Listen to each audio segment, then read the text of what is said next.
Welcome to the Real News Network. I'm Paul Jay in Washington.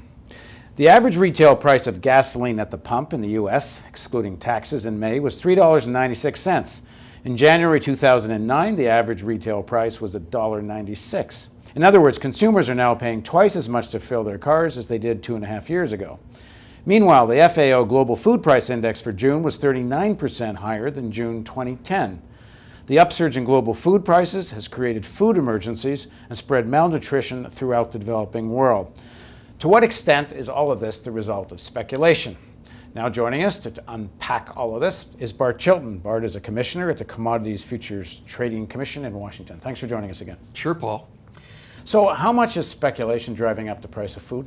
Well, I think it's having an impact. I mean, a lot of people use this word driving the price of food and or energy. And I'm not so sure that they are driving the price. I think they may be hurting and pushing the price higher when they're in the markets, and sometimes lower actually when they're getting out of the market, and that it pushes prices beyond what they would normally be, and it stays there for longer than it would normally be.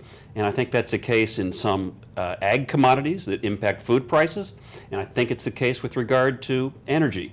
If you look at where we were back in 2008, where crude oil touched $147.27, there is no supply and demand reason why that price should have been so high. What we do know is that there was a large increase in speculation in these markets. And if you think it was bad then, or it might have been bad then, since that time, June of 2008, we've seen speculation increase by 64% in the energy markets to an all-time high this year. In the agriculture markets, roughly 20% increase in speculation since 2008. In the metals markets, roughly a 20% increase in speculation since 2008. So speculators are in the markets. Don't get me wrong, you need speculators. You don't have a market without it. The question is there an appropriate role, and is there some sort of limit that we should have? And I think there should be. Congress thinks there should be. They've told us to put limits in place, and we're going to get at it. You've given some examples of, when we were talking before, of how some of the flash speculation works and some of the crazy shifts, because you've got a body of what's academic research that's claiming speculation doesn't affect spot markets, that spot markets are what they are and people win or lose their bets, but there's not a real interaction there. Well, two things, Paul. One, we've seen some anomalies in markets just this year that I think are a little bit inexplicable, and I like to look at a certain group of traders that I call cheetahs. These are high-frequency traders that try to make quick decisions to gain microdollars in milliseconds. So if you look at May 1st of this year, 6:15 in the evening on electronic trading, the silver market went down 12% in 13 minutes. 12% in 13 minutes. You got to think, well, who's trading so fast that could move a market and make it so volatile? But I'll give you even another one. On June 7th, the natural gas market on the New York Mercantile Exchange, 7:40 p.m. in the evening, electronic trading. In 14 seconds, the market dropped by 7%. So I got to think that these high-frequency cheetahs, these fast folks that are just getting in and out of the market, may have had something to do with it. Now, I'm not making any making any determination that they did, but just common sense tells you to look at those folks. So all of these new class of traders, the cheetahs, along with the massive passives that we've talked about, these long-term investment folks who get in the market, different than they had in the past, these are all traders that we need to look at anew and realize the impact that they are having on markets.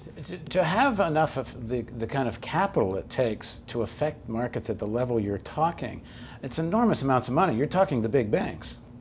At least some of this has to be big banks. Well, there's different dynamics, Paul. So if you look at these massive passives, they're massive for a reason. They are large, they lots of money, and they have a fairly price-insensitive trading strategy. They get in the markets and stay in the markets just like some of our parents would get in and buy IBM stock and stay there for 20 years. That's a different trading strategy. The cheetahs, these high-frequency traders, they are in and out lightning fast. But to make it worth it, you've got to be in and out with a lot of money, or you're not making enough to be worth it. Yes, but you only have to be in for a short period of time. The high-frequency traders, these cheetahs, are primarily proprietary trading. They're individual companies that are trying to make minuscule amounts of money on just small market moves. And my question is this helping markets? Is it helping discover a true price for consumers, a fair price, if you will, for consumers? Or are these guys really just sort of parasites on the market? And I'm not willing to make that argument 100%, but I'm leaning that way because what I see so far tells me that I'm not sure of the value they're creating in the market. There's one large bank that has 35,000 employees, and 1,000 of them are working on high-frequency trading type issues with regard to their programs. And these are mathematicians and PhDs, some physicists. So look, there's clearly a trend towards understanding that this is a profitable trading venue. These are a new breed of cat, these cheetahs, and it's something that we're going to have to address, and I hope we do so soon. And you've got the regulatory authority to do it? We do. We've got to have the sort of wherewithal to monitor it, and we've got to have the political support on the commission. There are 5 commissioners. I'm just one. So we've got to have at least 3 of the 5 commissioners to do anything. But I think it's an area of regulation that we need to move forward on in a thoughtful way, in a careful way. I don't want to make any predetermined decisions about how everything should be, but I think we should test these programs to make sure that they work. I think we need to have some sort of accreditation process to make sure that these cheetahs who come into these markets aren't interested in financial terrorism. I think we have to have kill switches so that when these programs potentially go feral and start operating like we saw in the flash crash, May 6, 2010, that they somehow can shut these programs off. There's a lot that we can do that I think we do know, but I think there's even more that we need to look at. You called some of this excessive speculation is parasitical. You used the term financial terrorism. Those are strong words. Why? Well, Paul, a lot of these folks, we don't know who they are. For example, if you look at the high-frequency traders, these guys I call cheetahs, the number 3 trader by volume on the Chicago Mercantile Exchange is based in Prague. Now, I'm sure that trader is fine, but who's to say there's not Osama bin Laden's relative who's involved in these markets and trying to create an economic calamity for us? So it seems to me we've got to do some basic due diligence. You don't need an Osama bin Laden. You just need somebody big that's betting short. Absolutely, but the point is that we need some basic due diligence to know who's trading in these markets. They're so important to our economy. They're so important to consumers. There's got to be some basic safeguards. So it goes back to the same issue as in part 1. Is there the political will? Are you going to have resources? Are you going to actually be able to write these regulations in time before you, as you said in the first interview, run out the clock? I mean, what is the real politics of doing this? Yeah, you're right. It's the same old song and dance. We've got resource issues for people and technology. We've got the political will to do some of these things that, like the HFTs, the cheetahs, there's no requirement that we address them. That's us taking it upon ourselves to say that something needs to be done.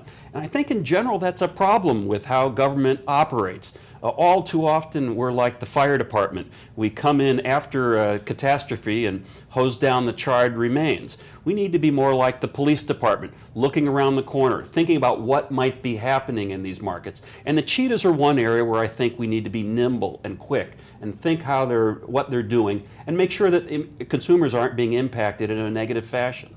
So in the next segment of our interview, let's talk about your commission and whether, given the politics and the resources, you can actually fulfill your legal obligation under Dodd-Frank. And please join us for the next segment of our interview with Bart Chilton on the Real News Network.